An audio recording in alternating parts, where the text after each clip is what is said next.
শুভেন্দু অধিকারী, আমি সবার বিধায়ক নই, আমাকে হিন্দুরা এমএলএ করেছে, আমি হিন্দুদের বিধায়ক। ওর কথা বলেন না, পচে গেছে ও জায়গা তৈরি করার জন্য হিন্দু হিন্দু করছে না, হিন্দু মানছে আর মুসলমান তো মানেই না শুভেন্দু অধিকারীকে। আর নাম নেবেন না, নাম নেওয়া মানে মানে বাংলা রাজনীতিকে কুলুষিত করছে, বাঙালির যে ঐতিহ্য সেটাকে ধ্বংস করছে। আরে ভাই আমি আমার ভাঙড়ের বিধায়ক, আমাকে যে 2021-এ মাইকে স্টেজে উঠে আমার বিরুদ্ধে যিনি কথা বলেছেন, ভোট আমাকে না দিতে দেবে না বারণ করেছে, সেও যদি আমার কাছ থেকে পরিষেবা নিতে চাই, আমি বাধ্য থেকে পরিষেবা দেওয়ার জন্য, এই পরিষেবা দেওয়ার জন্য 1,21,000 টাকা দিচ্ছে, শুভেন্দুবাবুও পাচ্ছেন। তাহলে প্রত্যেকটা জাত ধর্ম বর্ণ নির্বিশেষে তার নির্বাচনী ক্ষেত্রের মানুষকে তাকে পরিষেবা দিতে হবে। আর সর্বোপরি তার যে ডেজিগনেশন আছে, শুধু এমএলএ নয়, leader of opposition equivalent to cabinet minister. সারা রাজ্যের যত বিরোধীদের কণ্ঠ হয়ে তিনি বিধানসভায় উত্থাপন করবেন, ওনাকে এইটা আমরা আশা করিনি। ওনাকে আমি সত্যি একটা সময় বলেছিলাম যে উনি বিরোধী দলনেতা হিসেবে ভালো, তখন বলেছিলাম যখন আনিস খানের হয়ে কথা গলা ফাটিয়েছিল, যখন বীরভূমে বকটুয়ের হয়ে তিনি কথা গলা ফাটিয়েছিল, আমি একটা আশার আলো দেখছিলাম যে অনেকদিন পরে পশ্চিমবাংলায় একটা এমন লিডার অফ অপোজিশন পেয়েছি যে বিভিন্ন ইস্যুতে তিনি আওয়াজ তুলছেন। কিন্তু দুর্ভাগ্যের বিষয়, দিনের শেষে দেখছি সেই সব রসুনের কোলা মানে পেছনে এক জায়গায় এসে বেঁধে যাচ্ছে। ব্যানার্জি দুদিন আগে যে তাদের কর্মী সম্মেলন হলো, সর্বভারতীয় কর্মী সম্মেলনে বললেন যে 214টি 2021 বিধানসভা নির্বাচনে তৃণমূল জিতেছিল, এবার টার্গেট হচ্ছে সেইটাকে অতিক্রম করে 215টা। তাহলে কি 215 একটা বেশি টার্গেট রেখেছে, সেটা কি ভাঙড়ে আইএসএফ একমাত্র আছে তাকে টার্গেট, বিজেপিকে বাদ দিয়ে? কি বলবেন? দেখুন, কেন আইএসএফকে টার্গেট করবে না এটা ভাবতে হবে আপনাদেরকে। আইএসএফ এসে বঞ্চিত মানুষের কণ্ঠ হয়ে চিৎকার করছে। একজন বিধায়ক যেভাবে এই 4 বছর বিভিন্ন বাধা বিপত্তিকে উপেক্ষা করে, লোভ লালসা মিথ্যা মামলা সবকে উপেক্ষা করে, জেল উপেক্ষা করে যেভাবে লড়ে যাচ্ছি বিধানসভার মধ্যে বিধানসভার বাইরে, স্বাভাবিকভাবে ওরা চিন্তিত, সেই জন্য আইএসএফকে ওরা টার্গেট করছে। আর ভাঙড়কে টার্গেট করার একটা অন্যতম কারণ হচ্ছে ভাঙড়ে ওরা এয়ারপোর্টের ওদের একটা অভিসন্ধি আছে। আমি এয়ারপোর্ট সংক্রান্ত বিষয়ে আমি মামলা মানে বিধানসভায় এই ধরনের একটা প্রশ্ন আমি রেখেছিলাম। দুর্ভাগ্যের বিষয়, আমার প্রশ্ন এখনও পর্যন্ত বিধানসভায় আসেনি। সেখানে হ্যাঁ এয়ারপোর্ট করব কি না, জমি নেব না, এই কথা কিছুই বলেনি। ওদের মধ্যে একটা গভীর ষড়যন্ত্র আছে ভাঙড়কে নিয়ে, তার ফলে আমাকে হারাবার জন্য ওরা উঠে পড়ে লাগবে। তো আর আমি মানুষের জন্য কথা বলি, দলিত আদিবাসী মুসলমানের কথা বলি, ফেক ST/SC সার্টিফিকেটের নিয়ে বিধানসভায় সোচ্চার হচ্ছি। ওবিসি নামে মুসলমানদেরকে যেভাবে পেরেশানি করা হচ্ছে, রাজ্য সরকারের ব্যর্থতার জন্য ওবিসি মামলা, ওবিসি সার্টিফিকেটগুলো বাতিল হলো, এর কথা বলছি। এই রমজান মাস আগামীকাল থেকে রমজান মাস শুরু হবে, মানে রোজা শুরু হবে, তো ফলের দাম এই সময় দ্বিগুণ হয়ে যায়, এই বিষয়ে ওখানে চর্চা করছি, দাম কমাতে হবে। আবাস যোজনা নিয়ে কথা বলছি যে দুর্নীতি হচ্ছে, সমস্ত বিষয়টা তুলে ধরছি, ফলে ওদের একটা সমস্যা হয়ে যাচ্ছে। কারণ ওরা বিজেপি তৃণমূল একটা মিলেমিশে, একটা শাসক বিরোধী, প্রধান বিরোধী আর শাসক দল একটা মিলেমিশে চলছে। তার বাইরে আমি দাঁড়িয়ে যেভাবে মানুষেরও কথা বলছি, ওরা চাপে পড়ছে, সেই জন্য হয়তো টার্গেট করছে। তবে এই টার্গেট করে কিছু লাভ হবে না। দেখা যাচ্ছে যে তৃণমূলের রাজ্যের নতুন কোর কমিটি তৈরি, সেই কোর কমিটির 36 জনের একটা কোর কমিটি, সেখানে মাত্র 3 জন মুসলিম। সোশ্যাল মিডিয়ায় প্রশ্ন উঠছে যে তৃণমূল সরকার সংখ্যালঘুদের ভোটের উপরেই তাদের সরকার বেঁচে রয়েছে, অথচ নেতৃত্বের ক্ষেত্রে মুসলমানরা মাত্র 3 জন।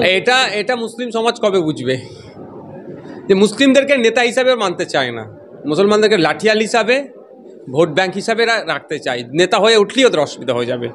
হিসাব যদি 30% মুসলিম ধরে, আমি 2011 সেন্সাসে 27%, কিন্তু মুখ্যমন্ত্রী বিধানসভা একদিন বলেছিল 30 to 33%।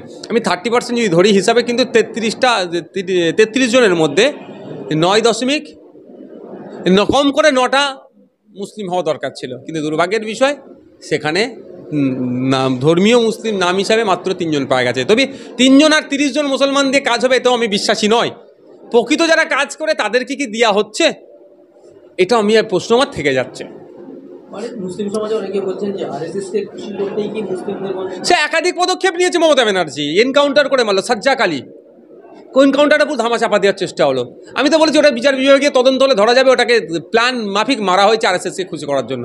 আরএসএসকে খুশি করার জন্য একাধিক প্রকল্প নিচ্ছে মমতা ব্যানার্জি। আপনি এটা ওদের একটা পার্ট হতে পারে। শওকত মোল্লাকে ভাঙড়ের অবজারভার করা হলো 2023 পঞ্চায়েতের সময় থেকে, কিন্তু দেখা গেল কোর কমিটিতে সেই শওকত মোল্লার ঠাঁই নেই। শওকত মোল্লা সাহেব হিসেবে চান্স পাবে কেন? শওকত মোল্লা সাহেবকে তুই বোমবাদীর সার্টিফিকেট দিয়েছে, ন্যাশনাল হিউম্যান রাইটস কমিশন ওনাকে নোটোরিয়াস ক্রিমিনাল সার্টিফিকেট দিয়েছে, সুতরাং ওনাকে বোম মারামারি বুথ দখল করা, নওশাদকে হারানোর জন্য যত অপচেষ্টা করা এইসব ওকে করবে। কোর কমিটিতে এত বড় জায়গায় উনি সব চান্স পায়, উনি তাহলে লিডার হয়ে যাবে। শওকত মোল্লাকে তো লাঠিয়াল বোম মারার জন্য কাজে লাগাতে চাইছে দল। আমরা দেখেছি যে 21শে বিধানসভায় আপনি জিতেছেন পাওয়ারফুল, তারপর থেকে তৃণমূল কিন্তু ভোটকে টার্গেট করেছে। পঞ্চায়েত ভোটে আপনাদের যথেষ্ট জনমত থাকলেও ভোট করতে দেয়নি ঠিকমতো, আর করলেও গণনা কিন্তু মানে দিয়েছে। লোকসভাতে সেরকমই করেছে। সামনে 26শে বিধানসভা, আপনাদের কিছু চিন্তা ভাবনা আছে? নিশ্চিতভাবে আছে কিছু। বিগত দিনে যেগুলো বিপর্যয় হয়েছে তার থেকে জ্ঞান অর্জন হয়েছে। জ্ঞান নিয়েই তো আমাদের আগামী দিনে চলতে হবে আমাদেরকে। দেখুন, যেগুলো হয় সেগুলো থেকে জ্ঞান নিতে হয়, সেটাকে নিয়ে আগামীর পথে যেগুলো জায়গা গ্যাপগুলো আছে সেগুলো পূরণ করতে হয়। বলে যে খেতে না করতে পারলে খামারে ফরিয়ে নেবো, এবার ক্ষেত খামার দুটি আমাদেরকে পাহাড়ে দিতে হবে। তৃণমূলের অনেক কর্মী সমর্থকরা এখন প্রকাশ্যে বলে বেড়াচ্ছে যে 26শে আইএসএফকে ভোট করতে দেবো না। সময় কথা বলবে কে কাকে ভোট করতে দিচ্ছে না, বা কে গণতন্ত্রকে আটকাতে গণতন্ত্রকে ধ্বংস করতে আসলে কীভাবে জবাব দিতে হবে গণতান্ত্রিক প্রক্রিয়া, সেটা আমরা ভালো জানি। 26শে 21শে পঞ্চায়েত ভোট, 23শে পঞ্চায়েত ভোটে আমরা দেখেছিলাম ট্রেনিং জীবনতলা আদার্স বিভিন্ন জায়গার গাড়ি এসে বিজয়গঞ্জ বাজারে পড়েছিল, গাড়িগুলো আমরা দেখেছি। এবং বিভিন্ন জায়গা থেকে মানুষ এসেছিল, তারা বিভিন্ন জায়গার লোকের নাম বলেছে বিভিন্ন জায়গায়। যদি 26শে বিধানসভা যদি এরকম কিছু হয়, আপনি কীভাবে আটকাবেন সেটাকে? দেখো কীভাবে আটকাও সবটা তো বলা যায় না। একটা কথা বলবে, জীবনতলার গাড়ি পোড়া গাড়ি আমরা দেখতে পেয়েছিলাম, পাবলিক ধরে কী করেছিল পাবলিকই জানে কে পুড়িয়েছিল। তো আমাকে সিআইডি এখানে কটা মামলা হয়েছে আমাকে ডেকেছিল, আমি গিয়ে বলেছিলাম এই গাড়ির মালিকগুলোকে জিজ্ঞাসা করুন তো কে, জিজ্ঞাসাবাদ করুন এদেরকে কে ভাড়া করে নিয়ে এসেছে। দুধকে দুধ পানিকে পানি হয়ে যাবে। এবারও যদি কেউ বাইরে থেকে আসতে চায় এই গাড়ির হালতগুলো দেখুক, বুঝতে পারবে। আরাবুল ইসলাম, শওকত ইসলামদের নেতৃত্বে এসেছিল সব এগুলো। তো বলছেন যে বাইরে হরিয়ানা পাঞ্জাব বিভিন্ন জায়গা থেকে এসে এখানে ভোটার সেজে আসে, এটা রোখার দায়িত্ব তো মমতা ব্যানার্জির। ইসিআই অবশ্যই দেখবে, কিন্তু এটার জন্য বুথ লেভেল অফিসার বিএলও নিয়োগ হয়, আর বুথ লেভেল এজেন্ট হচ্ছে যারা আমরা পার্টি থেকে দিই। কিন্তু আমরা যেই বুথ লেভেল এজেন্ট দিতে যাচ্ছিলাম, আমাদেরকে ভয় দেখিয়েছে, চমকেছে, ধমকেছে যে তোমরা ওইসব নিয়োগ করলে তোমাদের ঘর পার ভেঙে দেবে, হ্যান করবো ত্যান করবো। আমাদেরকে দিতে দেয়নি। তৃণমূলের বুথ লেভেল অফিসার এজেন্ট ছিল, আর অফিসারগুলো সব রাজ্য সরকারের, এগুলো যেগুলো নামটা মুটে হ্যান করে, তাহলে ওরাই সব জানে কে ঢুকেছে কে বার করেছে, সব ওরা জানে। ওরা সব সময় 2026 আসছে, হিন্দু মুসলমান আর বিজেপি তৃণমূলের বাইনারি তৈরি করতে যাবে, বিজেপি এসে যাবে, হ্যান করবে ত্যান করবে, ভয় দেখিয়ে মুসলমানদের ভোটটা নেবে। এবার মুসলমানরা যদি 2021-এর মতো আবার ভুল করে তাহলে আবার পস্তাবে। কি পরিকল্পনা নিচ্ছে না? আমি এক জায়গায় সবটাই বলছি, মুসলমান শুধু না, দলিত আদিবাসী পিছিয়ে বর্গের মানুষের কথা আমি বলছি যে 2026 আসছে, বলার মতো 20-30টা লোক আপনাদেরকে ভিতরে দিতে হবে।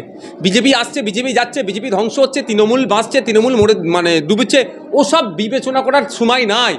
30টা কম করে বিধায়ক পশ্চিমবাংলার বিধানসভায় পাঠাতে হবে, যারা দাঁড়িয়ে ফেক এসটি সার্টিফিকেটের বিরুদ্ধে কথা বলবে, ওবিসি সার্টিফিকেটের পক্ষে কথা বলবে, জল জমি জঙ্গলের পক্ষে কথা বলবে, ওয়াকফ সম্পত্তি রক্ষার কথা বলবে, মুসলমান দলিত আদিবাসী মানুষের সার্বিক উন্নয়নের জন্য কথা বলবে। এই ধরনের মানুষ পৌঁছাতে হবে। গতকাল কলকাতা হাইকোর্টে একজন ডিজিটাল মিডিয়ার সাংবাদিক আক্রান্ত হয়েছে, বিষয়টা নিয়ে আমি তীব্র নিন্দা ধিক্কার জানাচ্ছি। যারা আক্রমণ করেছে তাদের বিরুদ্ধে প্রশাসন কঠোর ব্যবস্থা নিক, এটা জানাচ্ছি। তার সাথে সাথে একটা কথা বলে দিতে চাই, এ ধরনের আক্রমণ সাংবাদিকদের ওপরে নতুন নয়, দীর্ঘদিন হয়ে আসছে। 2024 সালের প্রেস ফ্রিডম ইন্ডেক্সে দেখলে দেখা যাবে 180টি দেশের মধ্যে আমাদের দেশের অবস্থা 159, 159 র্যাঙ্ক। মানে ক্রমশ আমরা পিছিয়ে যাচ্ছি, সাংবাদিক স্বাধীনতা হস্তক্ষেপ এত করছি আমরা, এটা কোনোভাবেই মেনে নেওয়া যায় না। যারা এর সাথে যুক্ত তাদের প্রত্যেকে চিহ্নিত করে সর্বোচ্চ শাস্তির দাবি জানাচ্ছি। 23শে পঞ্চায়েতে এবং 24শে বিধান লোকসভায় যত অপ্রীতিকর ঘটনা ভাঙড়ে ঘটেছে, সেগুলো দায় কিন্তু সবাই শাসক আরাবুল ইসলামের গাড়ি চাপিয়ে দিয়েছে। শুধু আরাবুল ইসলামের গায়ে চাপালে, আরাবুল ইসলাম সাহেব একটা প্ল্যাটফর্ম দিয়েছিল, আর শওকত মোল্লা সাহেব ওখান থেকে গুলো করেছিল। এর নাটের গুরু হচ্ছে শওকত মোল্লা সাহেব। আর তারও উপরে যদি ওঠেন, শওকত মোল্লাকে এখানে যারা ওই দায়িত্ব দিয়েছে এক প্রকার হিংসা করতেই পাঠিয়েছে। যে বোম্বাদিস তাকে দায়িত্ব দিয়ে পাঠালে সে নিশ্চিতভাবে এখানে গোলাপ ফুল ভাঙড়ে দেবে না, এটা আমরা প্রত্যেকে জানি। ভাঙড়ের শান্ত মানুষকে অশান্তের আগুনে নতুন করে ঠেলে দেওয়ার জন্য মমতা ব্যানার্জি দল, তৃণমূল কংগ্রেস তাকে পাঠিয়েছে। কই নন্দীগ্রামে তো শুভেন্দু অধিকারীর বিরুদ্ধে শওকত মোল্লাকে এখন অবজারভার করে পাঠাচ্ছে না? সাহস আছে মমতা ব্যানার্জির? কেন সেখানে পাঠালেই তো জানো নাগপুর থেকে তোমাকে আটকে দেবে। এখানে নওশাদ সিদ্দিকী দলিত আদিবাসী মুসলমানদের হয়ে কথা বলছে, একটা মুসলিম ছেলে এই যে সর্বধর্মের মানুষকে নিয়ে এগিয়ে যাওয়ার চেষ্টা হচ্ছে, ফলে এদের রাজনৈতিক কারবারিদের একটু ভাটা পড়ে যাচ্ছে, ফলে আমাকে ডিস্টার্ব করতে হবে। আপনার কথা আপনি বলছেন দুজনে সকাল করলো এবং আরো দুজন সমানভাবে দোষী, একজনকে নিম পাতা লাড্ডু আর একজনকে মিহিদানার লাড্ডু দেওয়া হচ্ছে। এখন মিহিদানার লাড্ডু দিচ্ছে সরকার সাহেবকে, দুদিন পরে দেবে ওনাকেও নিমপাতা লাড্ডু দেবে। কারণ একটা ছোট্ট ঘটনা বলে দিই, কদিন আগে আপনারা দেখেছেন West Bengal STF, West Bengal পুলিশের এসটিএফ কিছু কার্তুজ উদ্ধার করেছে। আমি যতটুকু জানি উদ্ধার হয়েছিল উত্তর 24 পরগনায়, আর মামলা হচ্ছে দক্ষিণ 24 পরগনার জীবনতলা থানায় এফআইআর হচ্ছে। এখানে একটু বুঝতে হবে, লাড্ডু নালে এই আবার কিসের লাড্ডু বললেন, আর একটা কি বললেন, মিহিদানার থেকে নিমের দিকে টান নিচ্ছে। একটা বিষয় যেটা দেখা গেল যে অভিষেক ব্যানার্জি সেদিন সম্মেলনে বললেন যে গাদ্দারদের ঠাঁই নেই, যারা দলের সঙ্গে গাদ্দারি করেছে তাদের জায়গা হবে না। অথচ আমরা দেখলাম 2021 বিধানসভার আগে যারা দল ত্যাগ করে চলে গেছিলেন, সব্যসাচী দত্ত এবং রাজীব ব্যানার্জি সহ আরো অনেকে আছে, তারা ফিরে এসে তারা আবার নতুন কোর কমিটিতে জায়গা পেল, অথচ আরাবুল ইসলামকে গাদ্দার বলে তাকে দল থেকে বহিষ্কার করা। শোনেন, আমি একটা কথা বলি, এই দলের জন্য দলিত আদিবাসী মুসলমানদের অবদান এই দল মানবে না। আরাবুল ইসলামকে অস্বীকার করতে পারবেন না। আরও একজন আছেন যারা দলটাকে প্রতিষ্ঠা করলো, যারা পিছড়ে বর্গে, তারা আজকে জায়গা পাচ্ছে না। গাদ্দারদের ঠাঁই নেই বললেও গাদ্দারদেরকে সামনের সারিতে রাখে। আর পঞ্চায়েত নির্বাচনের সময় কি বলেছিল, যারা নির্দল থেকে দাঁড়াবে তাদেরকে দলে ফিরাবো না। আর আমরা কি দেখলাম, নির্দল থেকে যারা জিতেছে কাউন্সিলর থেকে পঞ্চায়েতের মেম্বার, তাদেরকে আবার দলের ঝান্ডা ধরিয়ে তৃণমূলের ঝান্ডা ধরে দলে নিচ্ছে। এদের কথার সাথে কাজের মিল না। ওর কথা বলেন না, পচে গেছে।